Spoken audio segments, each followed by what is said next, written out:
Underlying love, beneath the surface it lies, in the whispers of secrets and unspoken ties, caught between the heart's gentle tug and the dance of romance, in the arms of love.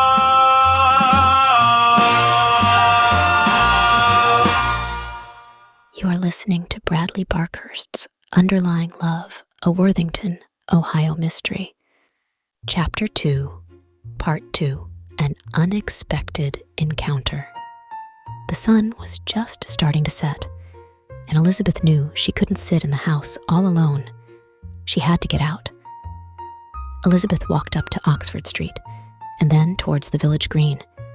She crossed High Street and wandered past the Worthington Savings Bank. Next to it was the little white building where Samuel's uncle operated an insurance store. The water tower was looming behind it, and there was Alt Hardware.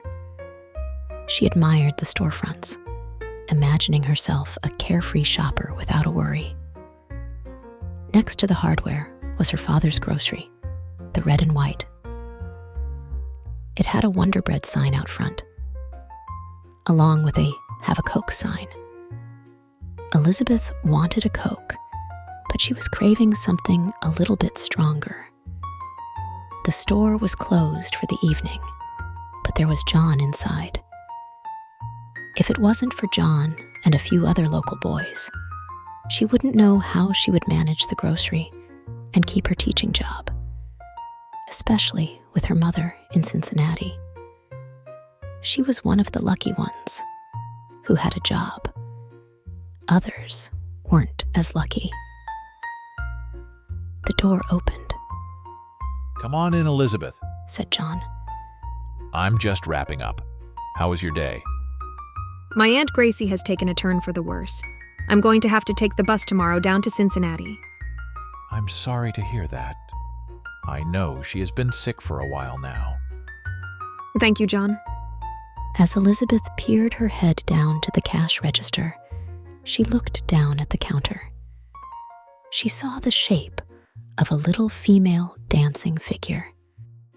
Elizabeth squinted for a moment. Is that my ballerina music box? "Is this yours?" replied John.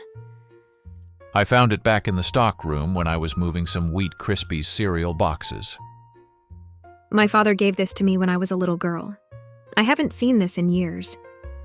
Elizabeth turned the latch and let the music box play.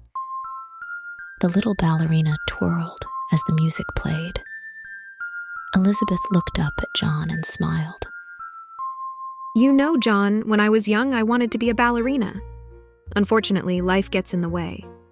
I don't know how you found this, but that just made my day.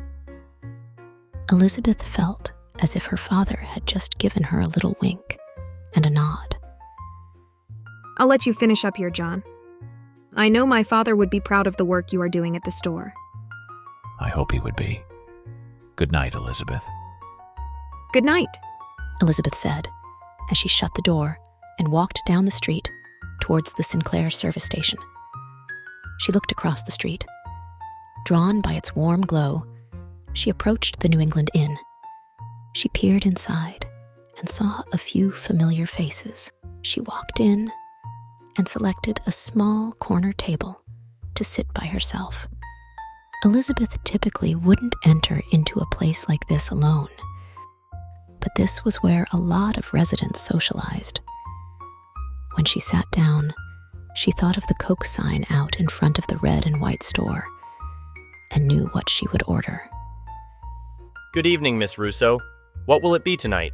Asked the bartender, walking up to the table. Jimmy, I'll take a whiskey and Coke. Whiskey and Coke? Do you want those out in 2 separate glasses? Asked Jimmy. No, sir, I'll have them poured together. I'm feeling uncharacteristically daring tonight, replied Elizabeth. Whatever you say, Miss Russo. It's just that I've never heard of such a thing, said Jimmy. Well, you'll just have to try one for yourself, winked Elizabeth. There were some of the regulars sitting at the bar. Mr. Deckard, owner of her father's competing store, the home market. Mr. Price, an employee at Potter Lumber, Dr. Bentley, the town's physician smoking a cigar, and Jane, Elizabeth's hairdresser. They were all talking and laughing, probably about the same old things. Sometimes it feels that nothing changes in this village. A tune was playing on the radio. It was an old song, but one that you could whistle to. When the flowers grow, as the summer goes, I want to hold your hand. When the leaves fall, bring love to all. I want to hold your hand. When the flowers grow, as the summers go, I want to hold your hand. When the leaves fall, bring love to all. I want to hold your hand. Jimmy brought her the drink, and Elizabeth took a sip of it. The sweetness of the Coke combined with the whiskey was tantalizing. It warmed her like a hypnotic, warm glass of milk. She started to drift to the melody of the tune. As Elizabeth sipped, her eyes began wandering over the lively place. Just then, the door swung open, letting in a cool draft. Everyone turned around to look. There, stumbling in, was Hobo Jeff. He looked over to Elizabeth and said, "Mind giving me a sip of whiskey, love, to warm this old man's heart?" Jeff, Jimmy cut in. I told you that you cannot just walk in here and ask our guests for drinks. Be off with you. Hobo Jeff turned around, looked at the bartender, and said, "Well, it looks like it hasn't warmed up around here." as he stumbled back outside. Jimmy shook his head as Elizabeth smiled. Some things never change. She murmured. Elizabeth looked up and saw Jane get up from the bar and walk towards her. Elizabeth didn't want to be bothered tonight, especially by her. Jane knew all the community gossip working at the Lady Alice hair salon across the street. With the spill that little Amy Collins had today, Elizabeth knew word would move fast. Elizabeth, how are you, my dear? I heard Mrs. Collins say that Amy fell at school today. Is she all right? Asked Jane. Elizabeth was getting ready to respond when something caught her eye in the back room, just past the bar. Her breath caught. This was no fleeting glimpse or trick of the mind. It was her long-lost sweetheart, Samuel. Her eyes locked on him across the crowded room. Samuel's companions seemed to fade into the background as she gazed at him with an intensity that made her shiver before she could even barely process what was happening. Elizabeth, Jane asked again. is Amy all right? Elizabeth's heart hammered in her chest. She opened her mouth to speak, but no words came out.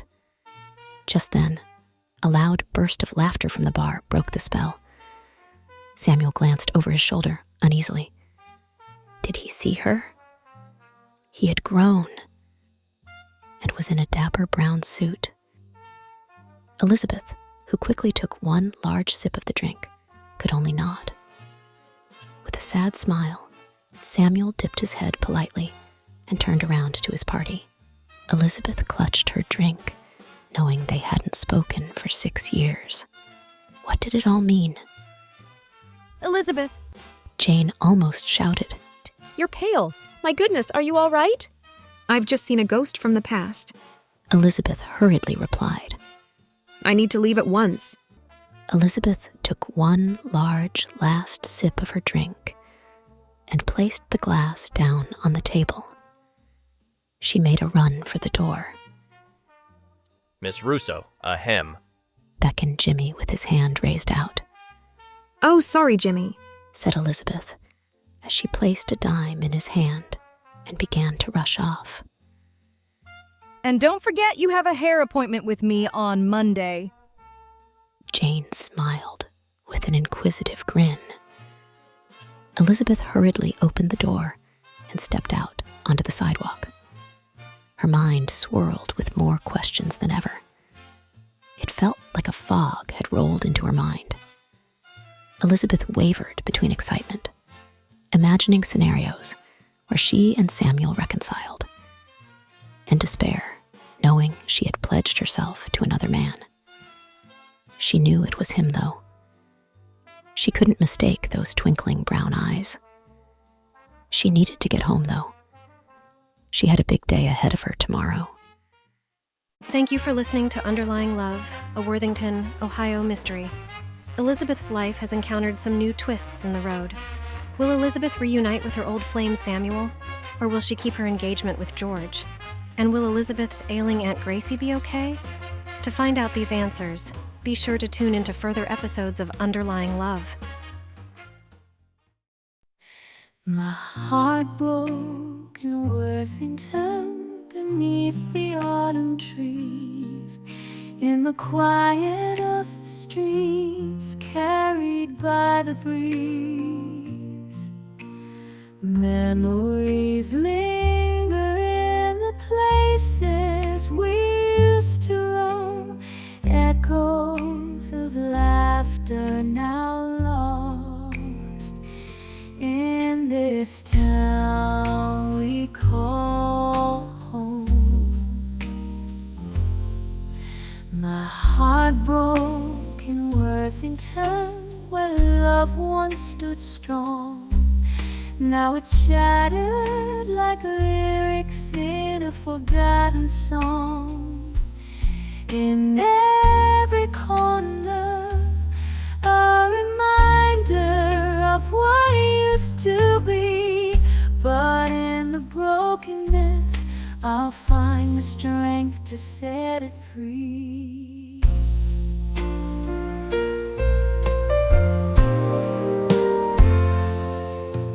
My heart broke in Worthington beneath the autumn trees, in the quiet of the streets carried by the breeze.